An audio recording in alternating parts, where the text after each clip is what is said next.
Hello everyone, আজকে আমরা কথা বলবো শিশুর স্পিচ ডিলের 5টি প্রধান কারণ নিয়ে।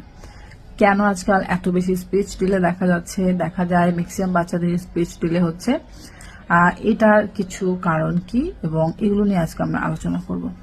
সো আমি 5টি কারণ আপনাদেরকে বলতে যাচ্ছি। তার মধ্যে নাম্বার 1, স্ক্রিন টাইম।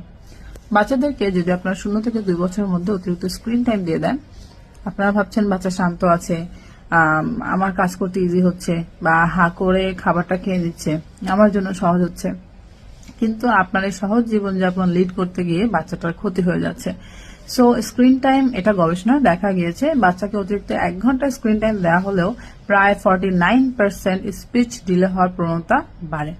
আপনি বুঝতেই পারছেন এটা কতটা সমস্যা করে, কারণ এটা হচ্ছে ওয়ান ওয়ে একটা কমিউনিকেশন, ও শুধু দেখতেই পাচ্ছে, কিন্তু এটার মধ্যে হচ্ছে টু ওয়ে কোনো কমিউনিকেশন নেই, কোনো ইন্টারাকশন নেই। দ্যাটস হচ্ছে গিয়ে বাচ্চা কিন্তু ভাষা বা কথা শিখতে পারে না। সো এটা হচ্ছে আজকালকার জন্য মেজর এবং প্রধান একটা কারণ। নাম্বার 2, আমাদের একটু অতিরিক্ত আদর আহ্লাদ ভালোবাসা। বাচ্চা কোনো কিছু বলার আগেই জাস্ট ইশারা যখন দিল, যে জলের বোতলের দিকে ইশারা দিল বা মামপটের দিকে ইশারা দিল, ও বলার আগে আমরা তাড়াতাড়ি ওর সামনে হাজির করে দিলাম যে ও জল খেতে যাচ্ছে বা ও হচ্ছে গিয়ে ওই বলটা চাচ্ছে। ওকে বলার সুযোগ দিন, 5 সেকেন্ড 10 সেকেন্ড ওয়েট করেন, কোনো তো সমস্যা নেই। তার মানে এমন না যে ও হচ্ছে অবহেলিত হবে, এই অনুভব করবে, তা কিন্তু নয়। সঙ্গে সঙ্গে রেসপন্স না দিয়ে আগে একটু ওকে বলার সুযোগ দিন, যে ও একটু বলুক যে হ্যাঁ ওটা জল, হ্যাঁ বা পানি বা হচ্ছে বল, এবার একটু বলার চেষ্টা করুক। আপনি যদি বাচ্চা হয়ে নিজেই সবকিছু করে ফেলেন আদরের প্রিন্সেসকে বা প্রিন্সকে, তাহলে কিন্তু এটা ওর জন্য ক্ষতি। সো এই কাজগুলো আমাদের স্টপ করতে হবে।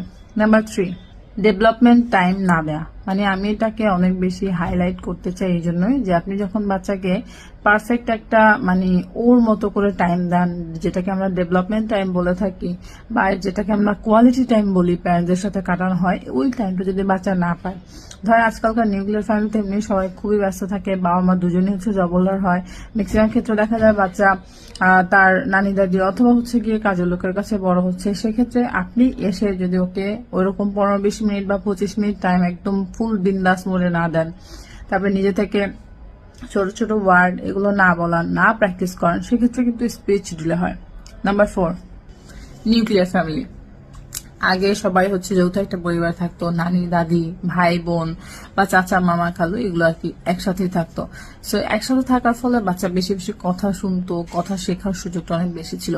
কিন্তু আজকাল ম্যাক্সিমাম হচ্ছে নিউক্লিয়ার ফ্যামিলি হওয়ার ফলে হচ্ছে আপনার আমরা অল্প সময় ম্যাক্সিমাম মানুষ মানে বাবা মা হলেও তারা খুবই ব্যস্ত থাকে, তারা নিজেরা অনেক সময় ফোনে ডুবে থাকে, বাচ্চাকে ব্যস্ত